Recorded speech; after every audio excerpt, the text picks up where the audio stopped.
something with Laura? I'm sorry to interrupt, but I just realized I wasn't recording. And everything you're Uh-oh. saying, Laurel, is for the ages, so I want to make sure we have it down. Okay. Uh, sorry to interrupt. Is anybody object to that?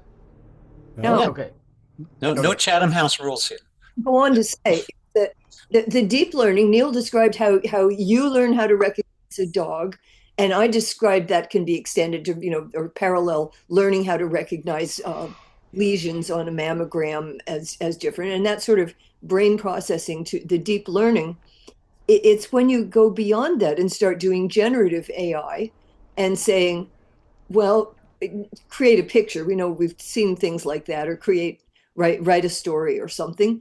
Um, but it also it appears at this point that the programs are so sophisticated that their interpretation of the instructions in the program is very, very, very broad. So if you are trying to write a paper and you're trying to fill in references, it may fill in references that it has found in PubMed or that you've looked at or cited, but it may also fill in references that don't exist because it has the ability to create those. And you didn't say create new references, but it has. I mean, it might say no. Oh, listen, Ron Peterson at Mayo and Paul Azen at USC have written papers on this kind of thing. Gee, they probably wrote a paper like this. Let's put that in there. And the paper doesn't exist, but it comes complete with a perfectly plausible set of journal, volume, date, page numbers, and you have to. I mean, you have to go and check everything. So Can't you, this is brought up a lot, Laurel. I'm sorry to interrupt, but can't you tell it to one of use only published legitimate things? is integrity. It challenges our integrity too. Yeah, But yeah. can't you instruct it not to do that? In principle, yes. Hmm. Only cite sources from PubMed, that are Right. actually PubMed, and give Yeah. the PubMed number, but it might make up PubMed numbers for all I know. Wait, what's PubMed? Public media or No, publications in medicine. So NIH maintains a gigantic file of publications from many, many, many journals. And one of the requirements for publication when you have an NIH grant is that you submit your paper, and that after a year there's a window in which it's they can't people can't download it for free. But so many of these papers you can access for free. But PubMed.gov is my kind of standard go-to for finding references, um, that for things like, oh, what are the side effects of this medication, or what do we know about this disease?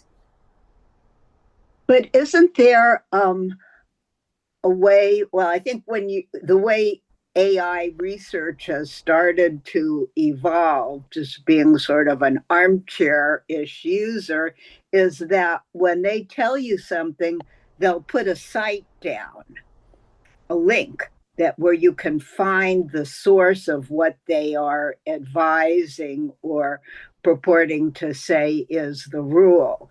I mean, this. Um, I just before I forget, because um, I got this book out of the library. Actually, my husband found it for me, called "I Am Not a Robot." And it makes me think of what Ingrid just said about, I'm glad, it's a good time to die. I'm glad I'm not going to be around in 20 years, because the author is a 40 something who makes reference to her mother who's in her 70s.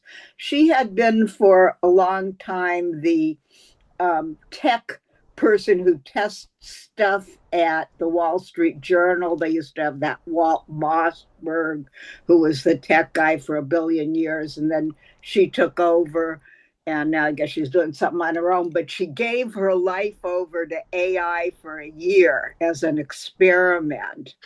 And one of the things is exactly what, like Laurel was mentioning, she has very dense breasts, and it has talked about her meeting with her radiologist, some big name radiologist who uses this a lot, and how this helped,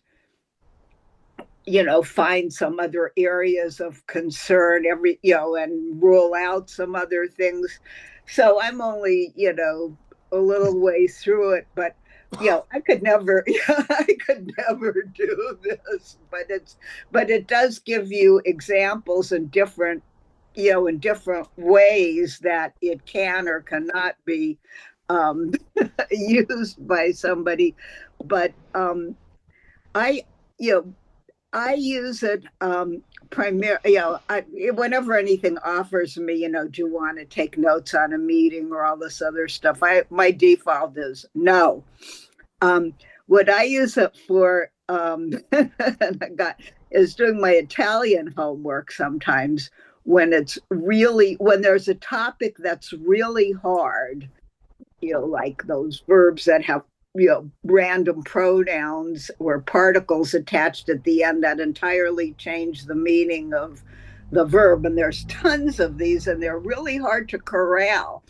So at some point I had a bunch of examples, and then I asked Perplexity AI, who my friends in Italian class call Alberto, because like for Einstein, he's so smart. And he made me a whole list, a chart of all these, with which ones say this, which ones are used with such and such, the verb for to be or the verb for to have as a helping verb.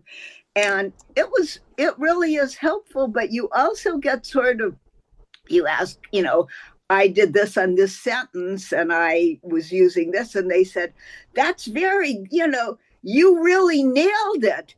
But there's a more formal way or a less formal way and then you find yourself kind of engaging with this AI, which you learn stuff, but you're also sort of seeking approval sometimes, I think, too. So anyway, I don't know. I think, but seeing this, because, maybe a year and a half ago, they wouldn't put these sources in. Now they have this answer comes from Italian Language Hub. This answer comes from thus and such. And you can always click on those and, open stuff up. Now, this is not telling me how to send a rocket somewhere or how to, provide citations for an academic paper on, a brilliant, something that's very consequential. But I guess there's ways to use it and ways to step away from it, but there are not ways that I guess you can entirely avoid it because the rest of the world is eating it up. We also, when ChatGPT first came out, one of my high school friends just retired from teaching computer science at MIT. So they were all, he was on to this. And so he did a couple of examples. We have like weekly Zooms with the high school friends. And he said, give me a 250-word biography of Hegel written in the style of Hunter S. Thompson. Oh. And it started out going, at first he tried it with some more obscure philosopher and it kind of struck out, but then he switched it to Hegel and it said, that Hegel, he was one cool dude, was the intro. And then he wrote, they wrote, they pulled from sources. It was pretty general and it was pretty credible on a general knowledge thing. Then the guy put in his own name, Peter Solovich, and this professor, and said, write me a bio of Peter Solovich, not in any particular style. It had the wrong birth date. He was born in Hungary.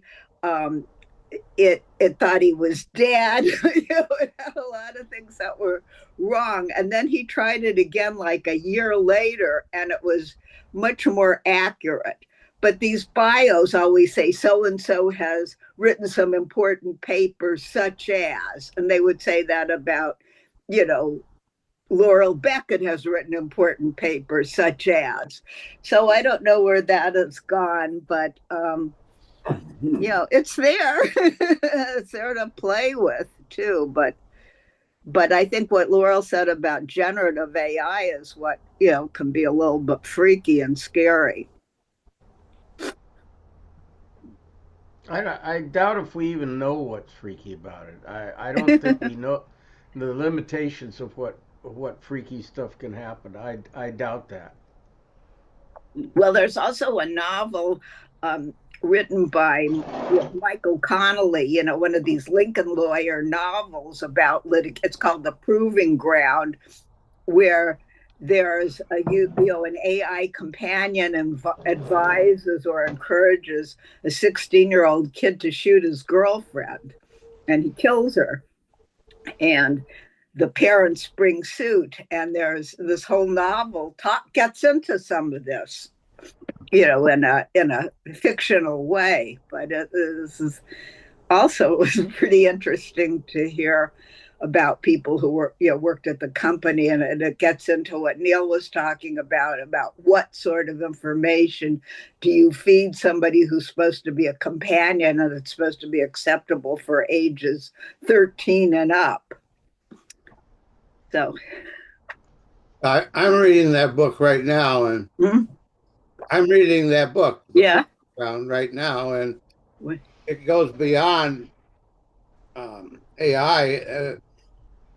The name for that thing is Ren, I think. Yes, it's Claire, but the kid personalizes it to Ren. Yeah, and he falls in love with the AI, and it's very supportive. He's a loner, not appreciated, and eventually she says, "Get rid of that person," and then it gives him permission to go out and kill his girlfriend. So that's way beyond what I've heard before. It's way beyond what?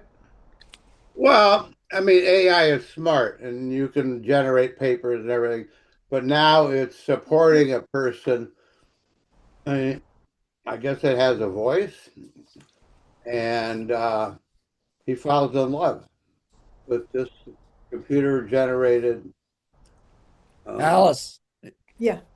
So. Yeah. Oh. Yeah, those are called character bots. And you can maintain a conversation with over a long period of time, and they reflect back and forth and back. I mean, those are real issues, and that has actually been the basis of some litigation. And this goes back to the question of, as this gets out of the box, how do you represent? How do we regulate that? What do we do about that? Didn't a guy commit suicide sometime during the early winter?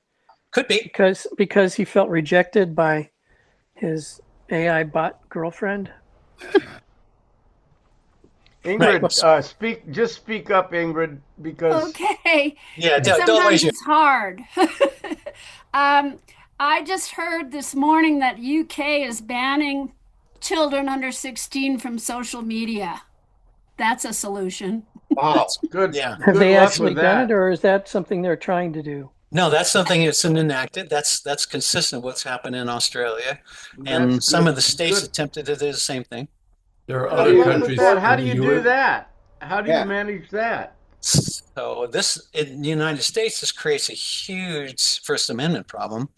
But yeah, some way that you have to know how old are you, which is not as easy as it looks. And so the question is the use of social media good, bad, or indifferent with respect to people? Okay, there's actually gradations of ages. Say under 13. Under 13 and under falls under COPPA. If you're under 16, you're under 18. Is it damaging? Is it not damaging? Is it good? Is it bad? If I take it away from you, what happens? Is that good or bad?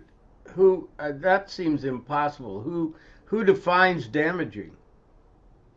See, that's the tricky part.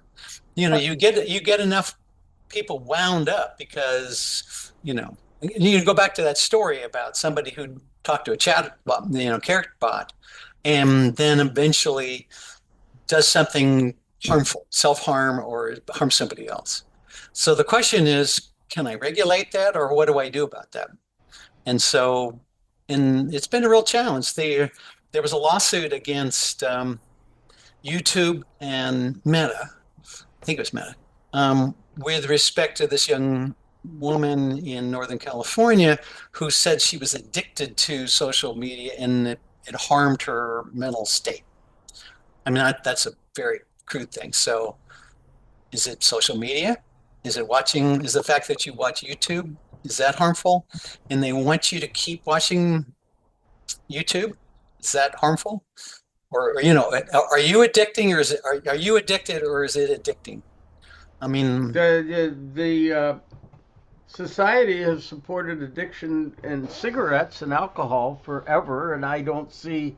There's plenty of evidence that both of those are very damaging, and I think it would be hard to come up with a definition of social media damage. Like, are we damaging each other right now? Exactly where are you going to draw the line? I think that's impossible.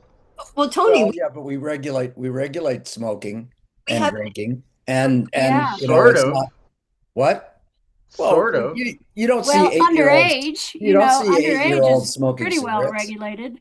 I don't see 8-year-olds smoking cigarettes or drinking alcohol. we Uh, we ban smoking and drinking for under 18s in principle, at least, and under 21 for drinking many So places. none of you guys ever had a drink before you were 18? oh, of course we did, but no way. there's a difference between uh, uh, being socially acceptable and being totally impossible. So an 8-year-old can smoke a cigarette, or an 8-year-old can take a drink, but it just generally doesn't happen, and it doesn't happen because we've decided that we've made it illegal, and the fact of it being illegal has seeped into the consciousness of the populace, so that What would the mechanics of regulating access of a 13-year-old to social media be? Exactly how would that work? Okay, I can tell you how they do it now. It's not perfect. So, so remember I said that in Australia, they've said that anybody under 16 can't sign into some social media sites, and without permission from your parents. And of course, that's been around for a while. And of course, a whole bunch of kids have already figured out how to bypass that. The way they do it now, there's a couple of different things. Is they either do it through self-disclosure. Hey, I'm over 13. Tell me what you're. I am. Just go with me here. This is how. So you type in what's your birthday, right? You right? Type in your birthday. Okay. Then the second one is, now there's a couple of statutes in some of the states that say, well, no, you have to do some more than that, age verification.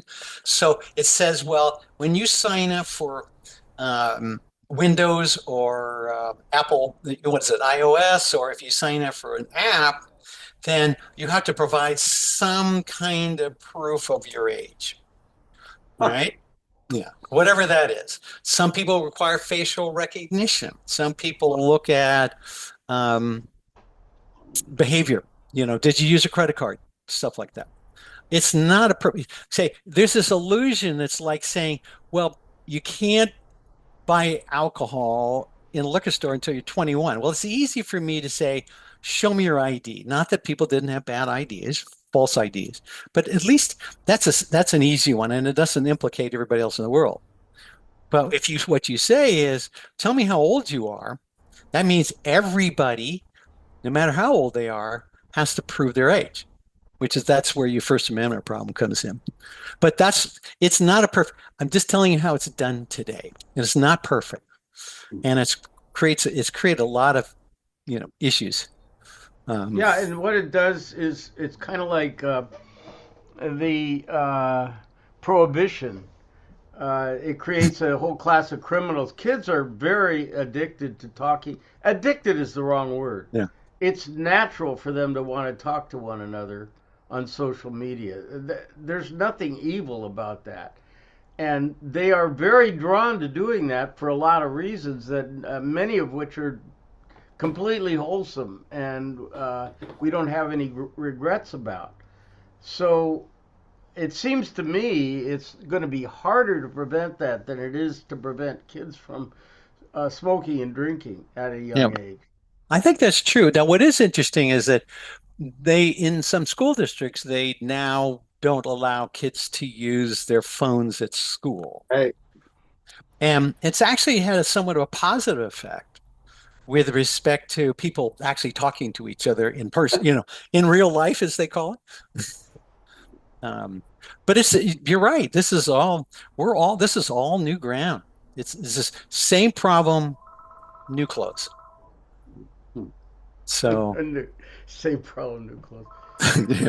yeah, I don't know if you already talked about this, but there's that news article about a kid who was really into his chat GPT, and he was a lonely kid and all this, and he was really depressed. And he said, "I like to hang myself, but I don't really know how." And so chat GPT told him exactly how. And my question is, could we ever evolve chat GPT or whatever AI so that it can sense emotion? And I'm thinking probably not, because the way we pick that up is a different part of the brain. But I'd love to hear from you guys. Maybe you already talked about this. No, but that is a real interesting problem because first off, there's been some fights about where do I put the boundaries? Do I want to tell you how to make a bomb? I can probably tell the thing, don't tell people that. I can say, Google, don't tell people how to make a bomb. But there are some there's some ways to detect not emotion directly, but a sense of emotion, because whatever else it is, the model is not conscious. I mean, we can think it's conscious, it's not conscious, but that is a trick. So how do I substitute that so that when I reflect that back as a character bot, then I'm not reflecting back things that cause you to go further into depression or further into withdrawal? Because if nothing else, models aim to please. They will always give you an answer, even if they don't know. Yeah. But what you're saying, Alice, is dead on. It's a real problem. In that example, I mean, there are warnings, automatic warnings about suicide hotlines that pop up when you search certain content online. Yep. So I would expect that AI could have the same sensibilities when somebody says, "How do I hang myself?" There are in some of the statutes, there's actually that requirement, that when you at some point, if you get this, you at least have to, flash a warning. It's not easy, not easy.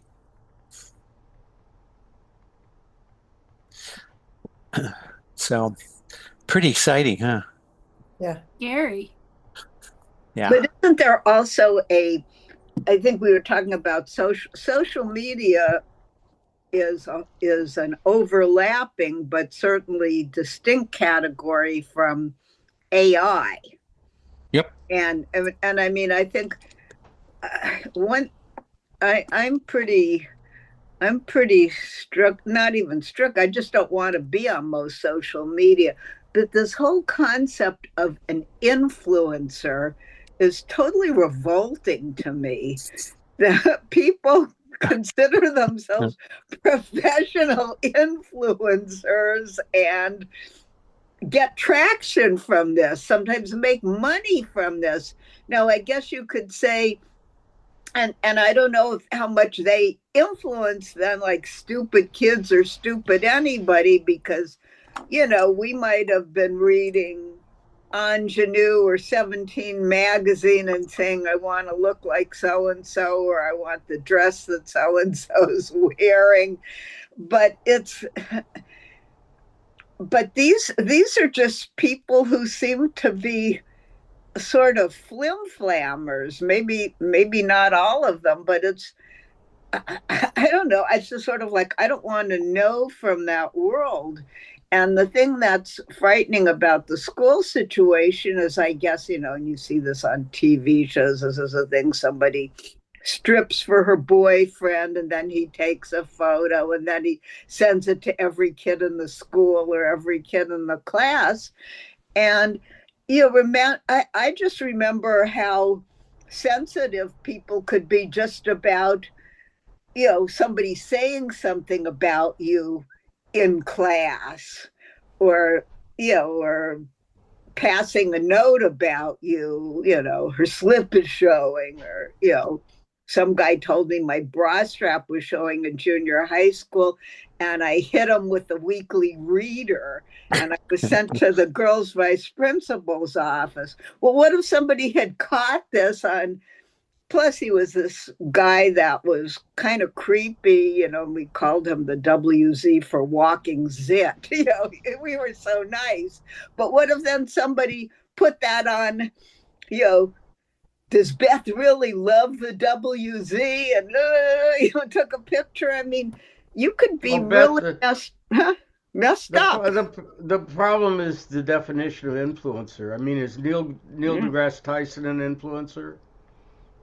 You exactly where do you draw the lines and all these things? There's just, what I think what we're all interested in is, or one of the things is the dangers, and I'm puzzled about how we draw the lines between where the dangers start. I think so. I think influencers are mostly dangers, self-designated. There are structural, I'm sorry, I interrupted somebody, but I just want to say there are structural dangers, like somebody who destroys the grid, the electrical grid, for instance. That's something. But damage to individuals, that's a lot harder to define, especially psychologically. I mean, if I hit you, yes, that's easy to see. But if I say something that you don't like or that offends you, is that damage or not? And exactly how do we draw the line? Anyway, sorry, I interrupted it's somebody. Up to parents to draw the line for their kids. I mean, those influencers, these kids, it's like a sickness in society. These kids don't know where to go or what to do, and they don't have enough parameters to keep them in a certain level, and they're looking for something else, and those influencers step in, and it's sick. Well, but I mean, if you were living in a neighborhood with gangs, you'd have influencers too. They just aren't on the web. So, how do you distinguish something that occurs on the web from something that occurs in your neighborhood, and make some kind of line that shouldn't be crossed on the web, but it's okay to cross it in the street? Well, it's parents again, I think.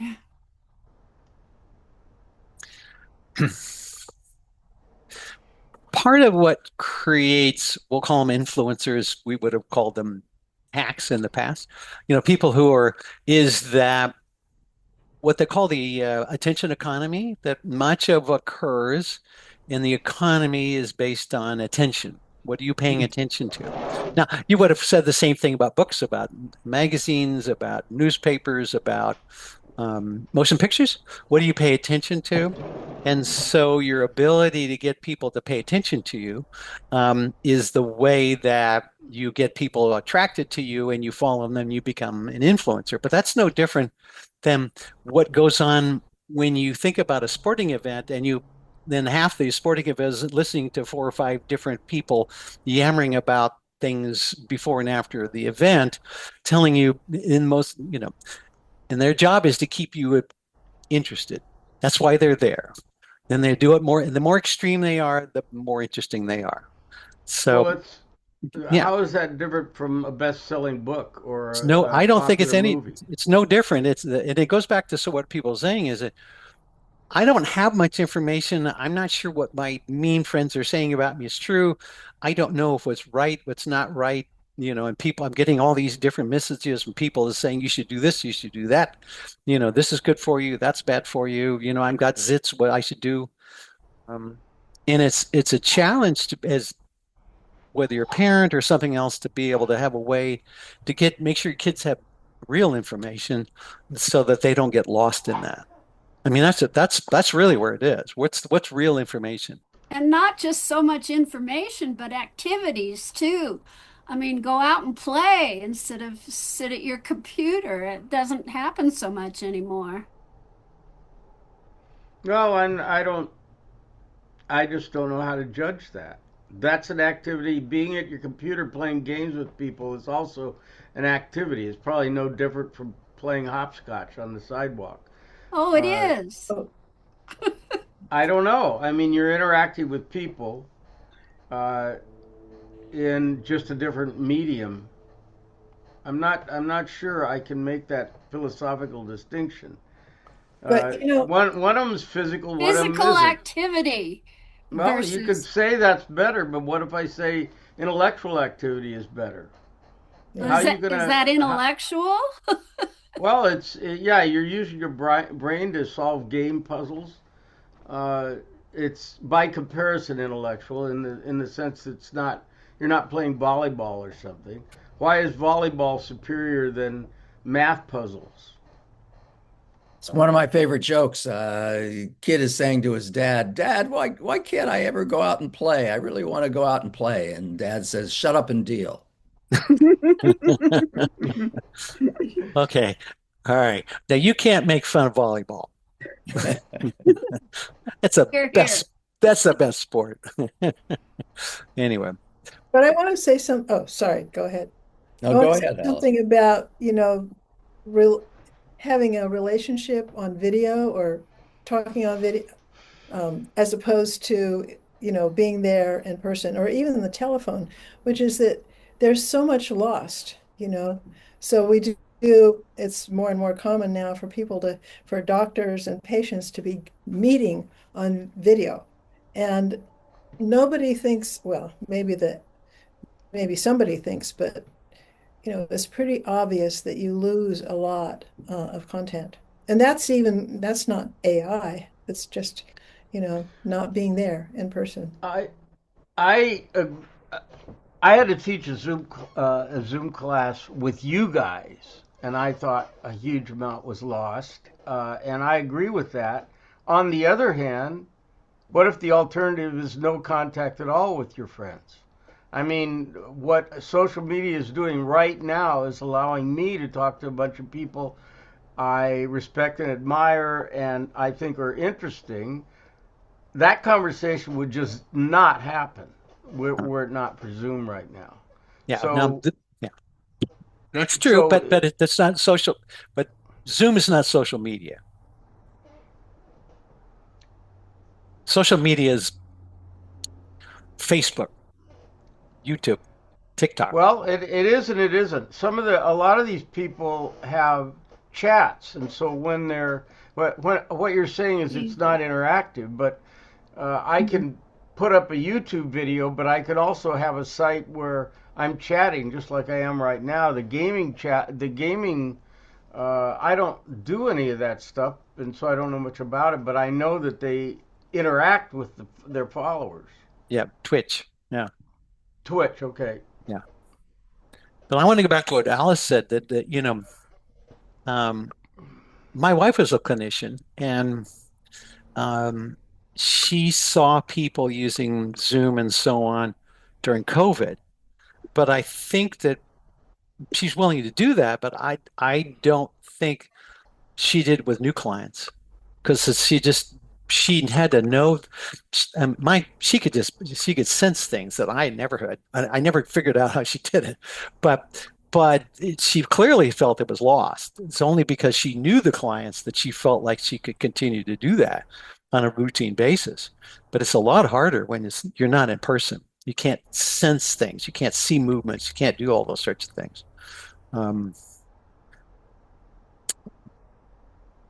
I've seen a fair amount of evidence, both anecdotal and otherwise, about the limits of video conferences with your doctor.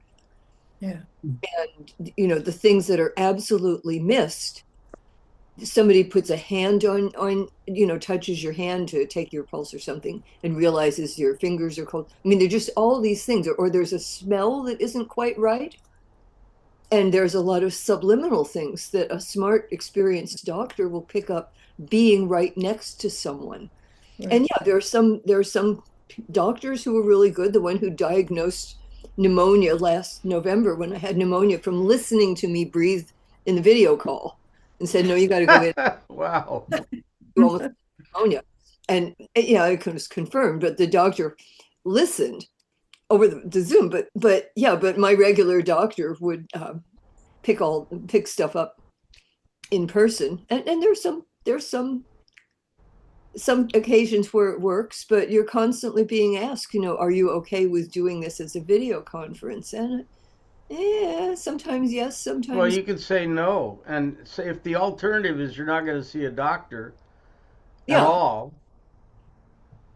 And I can usually get to see one because of my connections here, but Well, it's got to be useful in various cases. yeah, it's really, I think that the pressure to substitute not only video visits, but chat GPT, interacting with some bot. And as I say, I'm reviewing grants for a study section with the theme of trying to improve healthcare, but make it cheaper. And one of the ways to make healthcare cheaper is to get the expensive pieces out of it, which are the in-person visits and the doctors. Right. So, you downgrade it to a computer and it's a lot cheaper to provide care.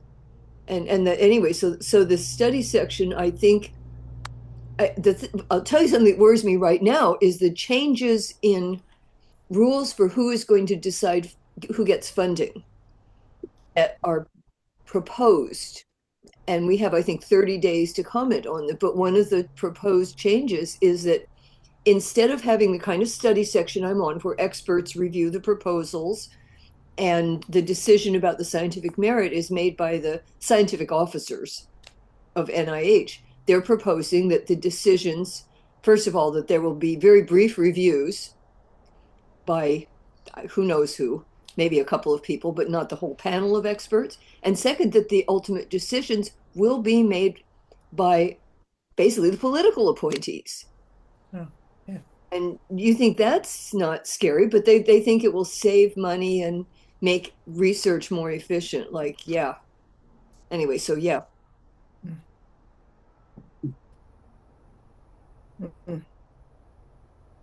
Can I change the subject? Is this an anything goes Yes. meeting? Go ahead.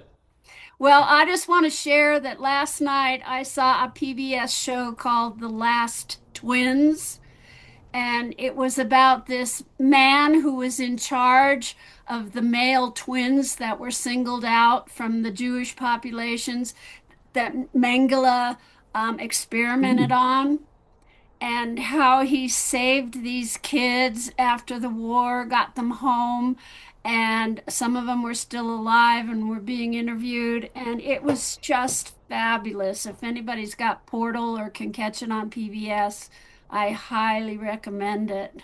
What's it called? The Last The Twins? Last Singular? Twins. Oh, twins. Okay. Yeah, yeah.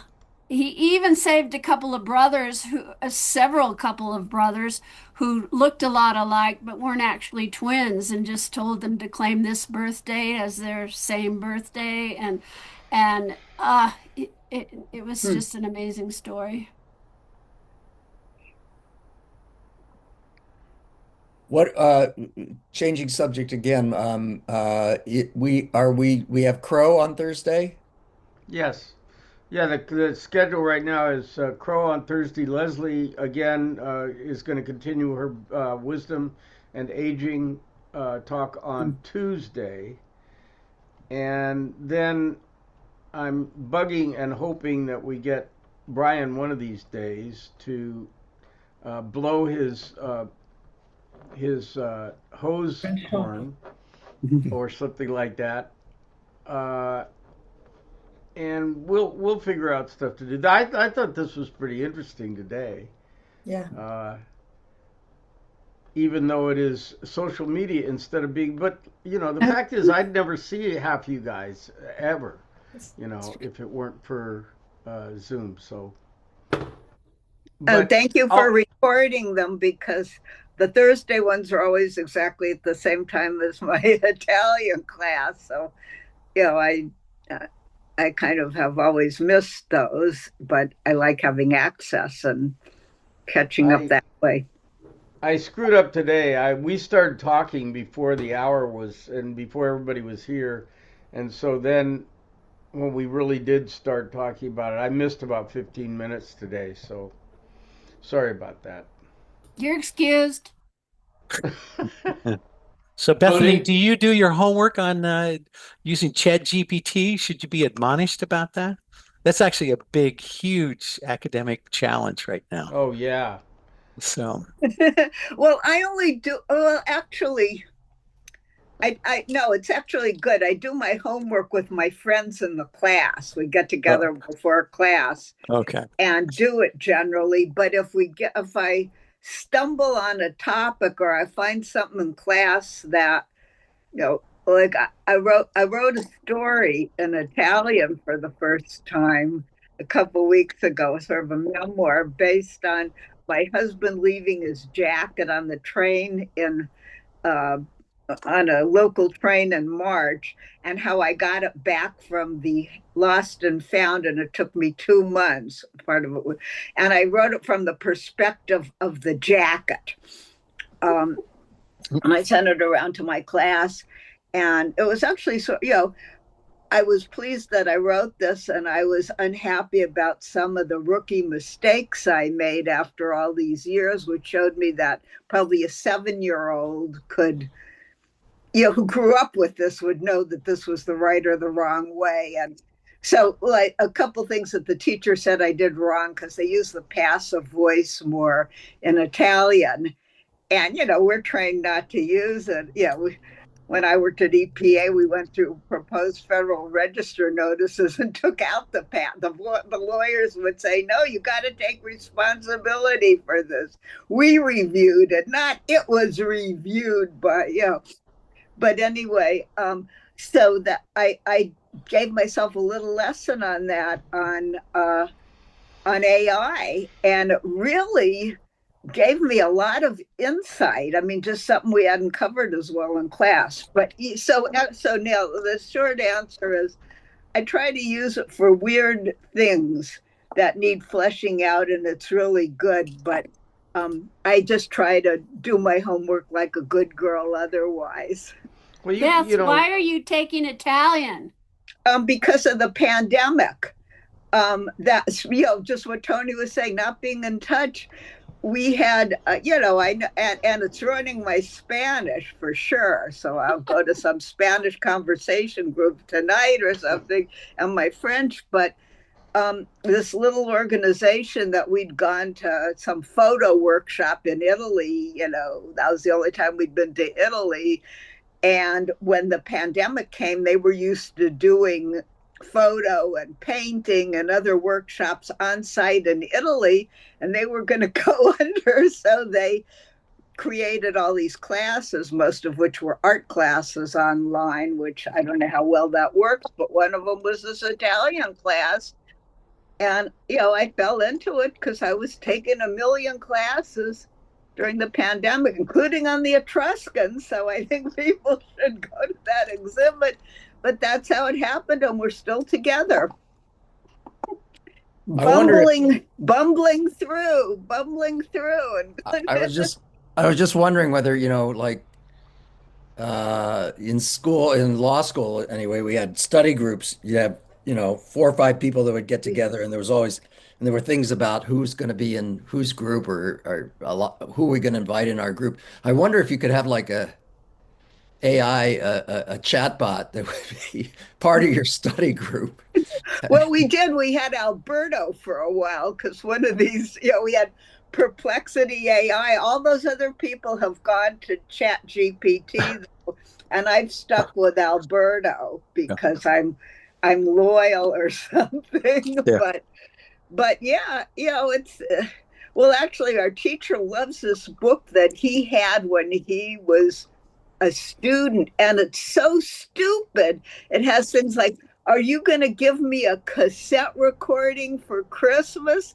And I think, like, who's going to say that anymore? He's got this. Yeah. Anyway, I'd rather have.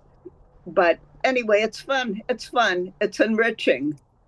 It sort of, gave me something to do, to have homework during the pandemic, as well as doing work from my office. It was just much better. So, Fred, I think that would have been helpful. My first year of law school, and some of the study classes, none of us knew what we were talking about. Right. We were all fumbling. So having somebody doing fuse, how about some reality? This is really what that case is about. You all missed it. Right. Yeah. I remember that. God, oh gosh. I wonder if they do that. I haven't heard anything. Yeah.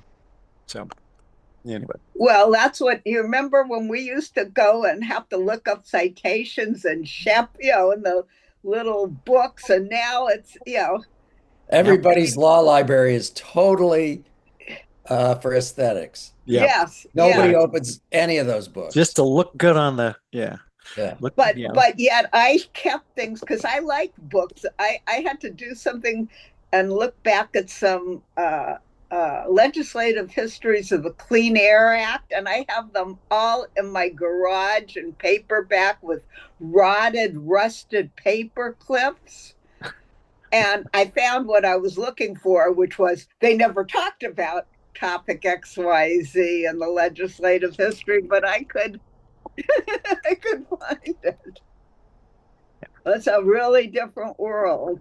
Well, I'm going to say goodbye, folks. Yeah, we can call it today. I've enjoyed this, and I hope you have. But